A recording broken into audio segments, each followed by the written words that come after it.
আসসালামু আলাইকুম। আজকের এই ভিডিও থেকে আমরা এই লাইনের যে ফ্লাওয়ার ডিজাইনটা তৈরি করেছি এটা মাত্র কয়েক মিনিটেই তৈরি করা সম্ভব।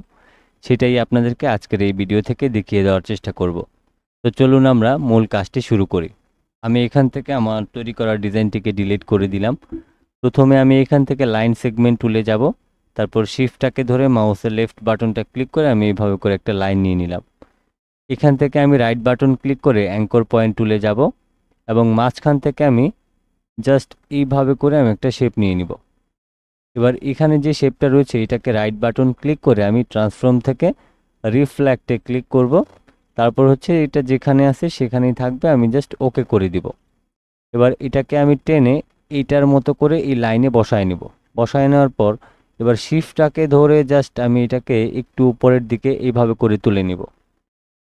এবার হচ্ছে আমি কি করব, আমি এই দুইটা শেপকে একসাথে সিলেক্ট করার পর আমি যাব হচ্ছে এখান থেকে ব্লেন্ড টুলে। ব্লেন্ড টুলের উপর মাউসের লেফট বাটনটা ডাবল ক্লিক করব। এখান থেকে আপনাদের এই যে স্মুথ কালার এটা থাকবে, আপনি এখান থেকে স্পেসিফাইড স্টেপ এটা সিলেক্ট করে দিবেন।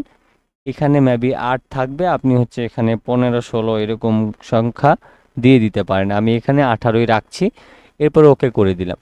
এবার আমি এই যে অ্যাঙ্কর পয়েন্টটা রয়েছে এখানে একটা ক্লিক করব, এই অ্যাঙ্কর পয়েন্টে একটা ক্লিক করব, তাহলে কিন্তু আমাদের শেপটা হয়ে যাবে। ওকে, তো দেখেন এখন কিন্তু খুবই সহজে আমার এই প্রথম শেপটা তৈরি হয়ে গেল। তো এবার হচ্ছে আমি কি করব, এই শেপটাকে সিলেক্ট করার পর আমি হচ্ছে রোটেট টুলে যাব এবং আমি হচ্ছে কিবোর্ড থেকে অল্টার ধরে মাউসের লেফট বাটনটা ক্লিক করব এবং প্রিভিউ অপশনে ক্লিক করব। তো প্রিভিউ অপশনে ক্লিক করার পর আমার হচ্ছে এখান থেকে দেখেন আমি যদি একটু প্রিভিউটা উঠায় দিই তাহলে আসলে এটা কতটুকু আসে সেটা আমি দেখতে পাবো। তো আমার এখান থেকে আমি 60 ডিগ্রি অ্যাঙ্গেল করে কপি অপশনে ক্লিক করে দিলাম। এবার হচ্ছে আমি কিবোর্ড থেকে কন্ট্রোল ডি চাপলাম।